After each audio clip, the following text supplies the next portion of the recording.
Halo teman-teman, para pendengar maupun para investor yang ada di pasar modal Indonesia. Terima kasih sudah menyempatkan diri kalian untuk menonton video saya kali ini. Di video saya kali ini saya ingin membahas tentang market update pada tanggal 15 Juli 2020.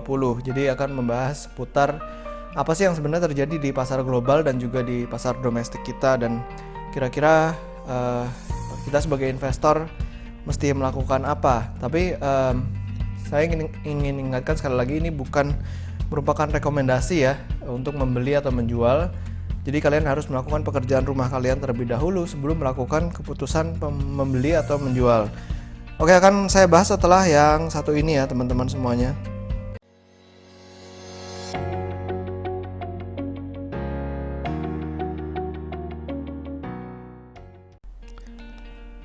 Oke, jadi semalam indeks Dow Jones itu naik lagi ya 2,13% dan indeks Nasdaq naik 0,94%.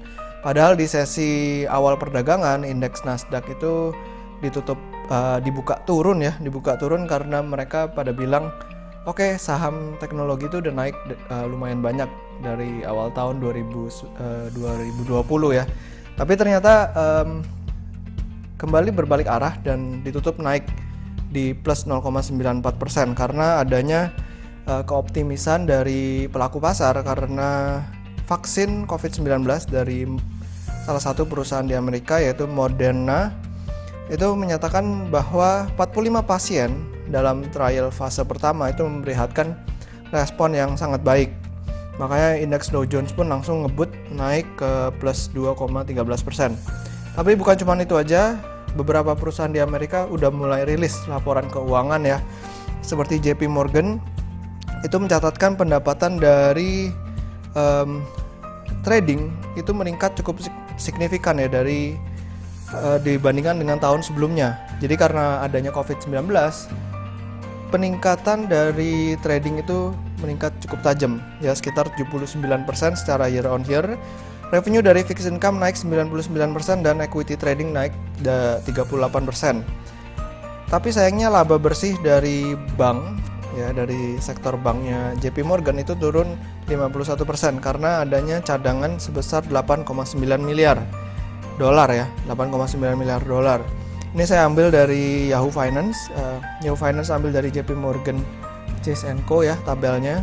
Di situ kelihatan bahwa reserve build itu senilai 8,9 miliar US dollar. Jadi memang seperti yang kita tahu sendiri, karena orang disuruh work from home, habis itu banyak yang di layoff juga ya dari pekerjaannya, sehingga banyak orang yang mulai melirik paper asset. Bisa saham, bisa option, bisa juga fixed income. Pokoknya mereka akhirnya banyak yang melakukan aktivitas trading. Dan karena mereka melakukan aktivitas trading, demand meningkat. Akhirnya yang terjadi adalah ya seperti yang JP Morgan alami sekarang ini ya. Revenue dari trading mengalami peningkatan seperti itu. Lalu ada berita juga dari Delta Airline. Ini mencatatkan revenue 1,2 miliar US dollar. Ya, dan ini angkanya sebenarnya parah banget ya. Jadi turun 91%. Karena memang kapasitasnya dipangkas sebesar 85%. Rugi bersihnya mencapai 2,81 miliar US dollar. Jadi memang kita tahu sendiri yang namanya COVID-19, orang harus social distancing, nggak boleh pergi kemana-mana ya, harus stay at home. Bahkan di beberapa negara dilakukan yang namanya lockdown, dijaga sama militer dan polisi ya, supaya tidak keluar dari rumah. Nah makanya nggak heran kinerja Delta Airline ini turunnya cukup signifikan. Dan kita tahu sendiri di awal tahun kemarin, sejak pandemi COVID-19 itu meningkat, itu Warren Buffett, salah satu investor tersukses di dunia, beliau menjual saham-saham penerbangannya walaupun di bawah modal pembeliannya. Ya, jadi memang kekhawatiran pada sektor penerbangan ini masih cukup tinggi. Dan kita tahu sendiri juga PT Garuda Indonesia Tbk ya, perusahaan penerbangan di Indonesia, itu juga udah banyak melakukan layoff. Dan terakhir ada berita kalau perseroan atau Garuda Indonesia ini menawarkan pensiun dini kepada 400 orang lebih ya, dari yang sebelumnya cuma 300 orang ternyata ditingkatkan lagi angkanya menjadi 400 orang. Jadi ini memang masih kurang begitu menarik ya sektor pariwisata dan juga sektor penerbangan. Sektor penerbangan ini sebenarnya memang tough banget dari dulu karena butuh modal yang besar buat beli pesawat, buat sewa pesawat, dan biayanya juga dalam dolar ya, Tapi di Indonesia, Garuda Indonesia ini beroperate dan mendapatkan revenue-nya dalam rupiah, jadi agak-agak susah gitu buat bersaing ya. Nah, di harga 260 per lembar, PBV Garuda Indonesia itu di 0,82 kali. Karena rugi, jadi PR-nya nggak bisa dihitung. Dan terakhir, ada berita juga kalau Garuda Indonesia ini pokoknya pengen mendelay pengiriman pesawatnya dari produsen pesawatnya ya. Nah, lanjut lagi, kemarin ada berita ekonomi Singapura ini turun ya 40%, lebih dari 40% secara quarter on quarter. Jadi udah resmi nih si Singapura masuk ke dalam jurang resesi ya. Kalau secara tahunannya ekonomi Singapura turun 12,6% secara year on year. Ini memang lebih buruk daripada proyeksi 10,5%. Tapi dengan keluarnya berita ini ternyata indeks Singapura kemarin tidak turun tiba-tiba secara signifikan. Mungkin memang market udah price in ya, udah merefleksikan apa yang terjadi seperti itu. Dan di Amerika sendiri masih menjadi negara dengan kasus COVID-19 paling banyak ya, lebih dari 3,5 juta. Di Indonesia sendiri kemarin nambah 1.591 ya, jadi 78.572. Lalu ada berita lagi, Ketua Umum Perhimpunan Hotel dan Restoran Indonesia (PHRI) itu Pak Haryadi Sukamdhani menjelaskan kalau tingkat hunian di Bali itu hanya sebesar 1%. Jadi benar-benar parah banget karena turis asing maupun turis domestik itu dibatasin ya, kalau mau pergi ke Bali pun harus yang namanya rapid test minimum. Jadi orang mungkin malas juga kali, wah mesti di rapid test dan lain sebagainya. Sementara di Jakarta 15%, Batam 3%, Surabaya 10%, Semarang 15% ya tingkat okupansinya.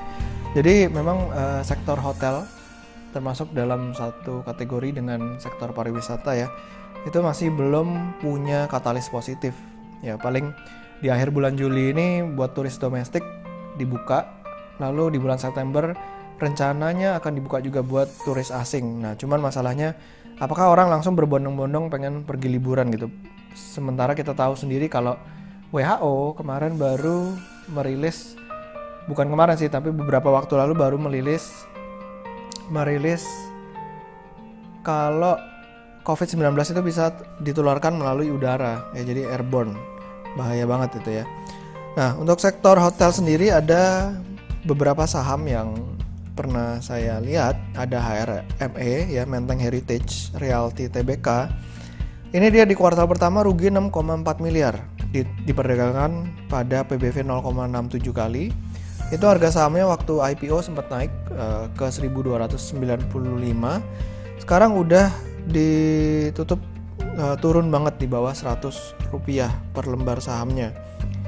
Ada satu lagi saham hotel ya, Grand Melia, itu punya SSIA Surya Semesta Internusa Tbk. Itu juga mengalami kerugian 17,4 miliar pada kuartal pertama 2020. Jadi memang sekitar 20% pendapatannya itu berasal dari hotel. Sementara sebagian besar memang berasal dari konstruksi ya untuk si SSIA ini. Dan sahamnya diperdagangkan pada PBV 0,38 kali. Harga sahamnya juga udah turun dari 655 menjadi 366 per lembar sahamnya. Nah untuk saham Bufa, Bukit Uluwatu Villa, ini salah satu owner dari Omnia ya, ownernya Omnia, itu rugi 34 miliar pada kuartal pertama 2020. Diperdagangkan pada PBV 0,2 kali. Harga sahamnya 56 ya, 56 per lembar. Terus kalau misalnya kita lihat dari public expose terakhirnya, Perseroan menyatakan untuk mencari investor.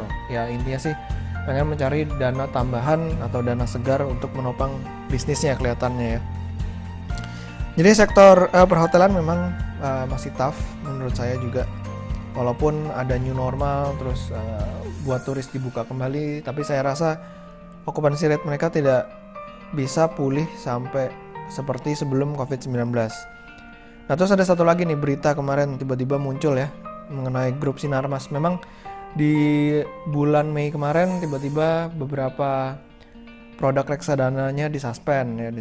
Terus di bulan Juni kemarin juga muncul kasus si Sinarmas ini masuk menjadi tersangka Jiwasraya ya, dalam kasus Jiwasraya. Tapi udah selesai lah 2 masalah itu. Nah di bulan ini ya, di bulan Juli itu muncul lagi. Jadi salah satu anak Eka Cipta Wijaya, owner dari Sinarmas Group ya, Pak Freddy Wijaya, itu menggugat 5 saudara tirinya atas harta warisan dari ayahnya ya, sekitar 12 perusahaan dengan total aset 672 triliun.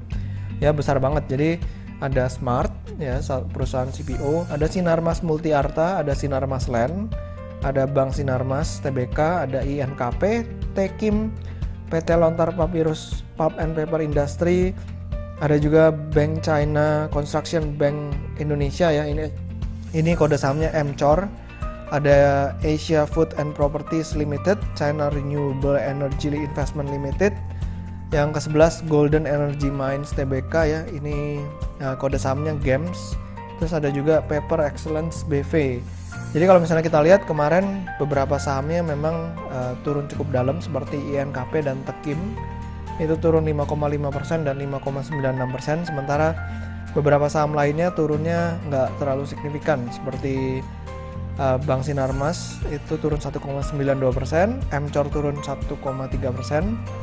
Tapi kelihatannya memang Tekim dan INKP ini terkoreksi karena sudah naik cukup banyak ya. INKP misalnya udah naik dari 5 ribuan jadi 8 ribu ya. Kalau koreksi 5,5% ya cukup wajar sih menurut saya. Dan dari grup Sinarmas sendiri sudah menepis kalau Pak Freddy Wijaya ini bisa menuntut mereka. Jadi boleh dikatakan salah alamat ya, salah alamat gitu. Nah berikutnya berita hari ini dari Kontan ya, saya kutip, Dirjen Direktorat Jenderal Bea dan Cukai ini lagi membahas lagi nih untuk pelonggaran pembayaran cukai rokok. Nah kita tahu sendiri pada tanggal 9 April sampai 9 Juli kemarin itu produsen rokok boleh memesan pita cukai yang pembayarannya itu biasanya dilakukan 60 hari, nah itu dilonggarkan menjadi 90 hari. Dan di tahun 2021 kelihatannya akan diberlakukan seperti ini lagi. Nah cuman dari Dirjen Bea dan Cukai masih membahas ya, apakah akan seperti ini lagi atau mungkin lebih longgar atau mungkin ya biasa aja gitu. Nah itu akan dibahas. Dan beberapa saham dari perusahaan rokok itu ada HM Sampurna, HMSP itu PBV-nya 5,09 kali. Dan sebagai catatan kalian, HMSP ini punyanya Philip Morris ya, Philip Morris. P ratio-nya 14,97 kali. Gudang Garam PBV 1,69 kali dan P ratio 9,12 kali. Wismilak dengan produknya Diplomat itu PBV 0,39 kali dan P ratio-nya 7,1 kali. RMBA ya Bentul itu PBV-nya 0,98 kali, tapi sayangnya perusahaannya lagi rugi, lagi berusaha lah untuk survive bersaing dengan HM Sampurna dan Gudang Garam. Sementara Wismilak memang secara market cap kecil banget, nggak bisa kita bandingkan langsung dengan HM Sampurna dan Gudang Garam. Oke, mungkin dari saya itu dulu ya mengenai market update pada hari ini tanggal 15 Juli 2020. Semoga bermanfaat. Jangan lupa untuk di subscribe YouTube channel saya dan juga follow Instagram saya di Pesan Saham. Selamat berinvestasi.